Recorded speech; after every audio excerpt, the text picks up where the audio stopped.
Krizia.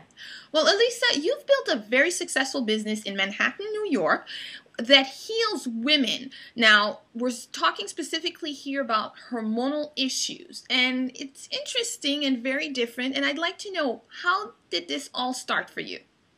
Sure. Well, it of course came out of my personal journey. I myself was dealing with a serious hormonal imbalance about 15 years ago now called polycystic ovarian syndrome.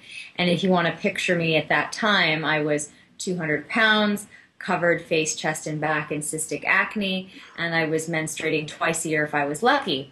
So I really ran into early on where women were getting support and where they weren't. And I was at the same time also a student at Johns Hopkins University, and I was desiring to become an OBGYN myself when I really started to take a look at, gee, there's some needs that aren't being met in women's healthcare, and certainly for my own short-term needs, I needed to figure out how to start feeling better right away. So I dedicated myself to really understanding how I could use food as medicine to heal my body. And then once I developed this protocol, I was able to start helping so many women with conditions like polycystic ovarian syndrome, but also other conditions like fibroids and ovarian cysts and difficult menstruation and infertility, and low energy, low libido. All of these categories, the same protocol works really well with. Wow, I still am fixated on the whole concept of you being 200 pounds overweight and cystic acne all over your body. That's just amazing. You've come a long way. Obviously, you're absolutely gorgeous and your skin is flawless. So obviously you know what you're talking about and you've done something right.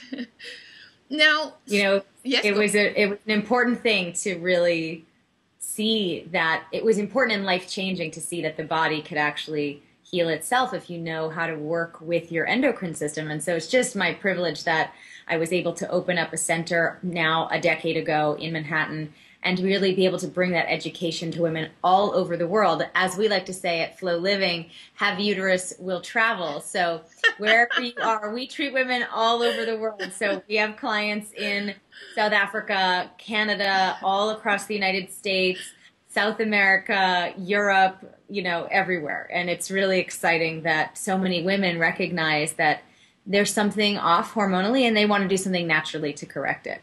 Wow, this is amazing. I love the tagline. So you've been in business for 10 years. This is a very different type of business. Were you able to get funding to get started, or is this something that you just basically did on your own? I, bootstrapped this business from day one, Krizia. I wanted to grow this organically, and I think it's so important when you're starting your business, since I know a lot of entrepreneurs are going to be looking at this at your site. Yeah. I think it's really important to understand that you want to take time to incubate who you are, what your business is about, who your demographic is, how you're going to serve them in the way that they want to be served. And I think that's really where it gets really exciting to give yourself that time to develop those things. So, a business is there for you to be making money and to support your clients. So grow it organically and make sure that you're serving in the way that your clients want you to be serving them. Okay, that's very, very well said.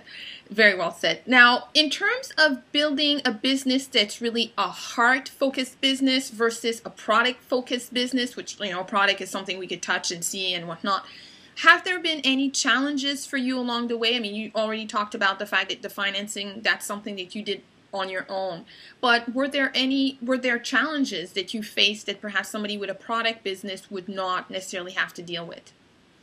I think fundamentally the issues are the same with any business, right? So you can look at your service, the service that you provide in a heart-centered or service-based business as a product, right? So the product that we offer is the service that we provide. And so the same issues apply in terms of delivering a quality experience of that product, making sure that we have the ability to fund any sort of expansion that we need or new hires. So it's always that dance that you're juggling as an entrepreneur when you're trying to grow the business, stabilize it, expand your revenue, and you have to really be a lot more patient than maybe people are letting on. Yeah, it's a lot more work than sometimes some of the stories that we hear. I mean, it is possible to have an overnight success, but I think for most entrepreneurs, it's a lot of dedication and work.